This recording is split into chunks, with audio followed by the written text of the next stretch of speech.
ನಿಮ್ ಗೋಲ್ weight loss ಅಲ್ವಾ? ಜಿಮ್ಗೆ first day ಹೋದಾಗ ಏನ್ ಮಾಡ್ಬೇಕು ಅಂತ ಇವಾಗ ಹೇಳ್ತೀನಿ, ವಿಡಿಯೋನ ಕಂಪ್ಲೀಟ್ ಆಗಿ ನೋಡಿ. Day 43 of my bulking journey. Last video ಅಲ್ಲಿ ಹೇಳ್ದಂಗೆ ನಿಮ್ ಗೋಲ್ ಏನಿದೆ ಅಂತ ಕಮೆಂಟ್ ಮಾಡಿ ಅಂತ. ಅದಕ್ಕೆ ಮೆಜಾರಿಟಿ ಜನ ವೆಯ್ಟ್ ಲಾಸ್ ಅಂತಾನೆ ಹಾಕಿದೀರಾ. ಇವಾಗ ಜಾಸ್ತಿ ಟೈಮ್ ವೇಸ್ಟ್ ಮಾಡದೆ ಟಾಪಿಕ್ ಕಡೆ ಬಂದ್ಬಿಡೋಣ. Weight loss. ನಮ್ ಕರ್ನಾಟಕದಲ್ಲಿರೋ ಪಾಪ್ಯುಲೇಷನ್ ಅಲ್ಲಿ 60% ಜನ ವೆಯ್ಟ್ ಲಾಸ್ ಮಾಡಕ್ ಕಷ್ಟ ಪಡ್ತವ್ರೆ. ಅವರಿಗೆಲ್ಲ ಹೇಳೋದು ಒಂದೇ, ನಿಮ್ ಟ್ರೈನ್ ನ ನೀವು ಮಾಡ್ತಾನೆ ಇರಿ, ಒಂದಲ್ಲ ಒಂದಿನ ನಿಮ್ ಗೋಲ್ ನ ನೀವು ರೀಚ್ ಮಾಡೇ ಮಾಡ್ತೀರಾ. ಇವಾಗ ವೆಯ್ಟ್ ಲಾಸ್ ಮಾಡೋರು ಫಸ್ಟ್ ಡೇನೆ ಜಿಮ್ಗೆ ಹೋಗಿದ ತಕ್ಷಣ ಅವರಿಗೆ ಕನ್ಫ್ಯೂಷನ್ ಇದ್ದೇ ಇರುತ್ತೆ. ಒಂದು, ಜಾಸ್ತಿ ಕಾರ್ಡಿಯೋ ಮಾಡ್ಬೇಕಾ ಇಲ್ಲ ಜಾಸ್ತಿ ಸ್ಟ್ರೆಂತ್ ಟ್ರೈನಿಂಗ್ ಮಾಡ್ಬೇಕಾ ಅಂತ. ಅದನ್ನ ಇವಾಗ ಕ್ಲಿಯರ್ ಮಾಡ್ಬಿಡ್ತೀನಿ, ಕೇಳಿಸ್ಕೊಳ್ಳಿ.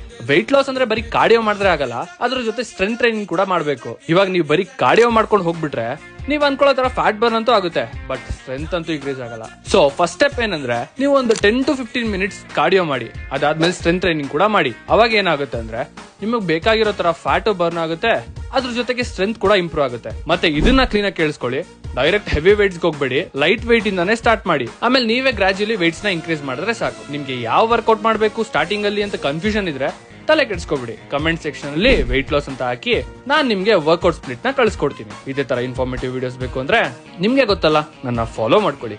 ಬಾಯ್.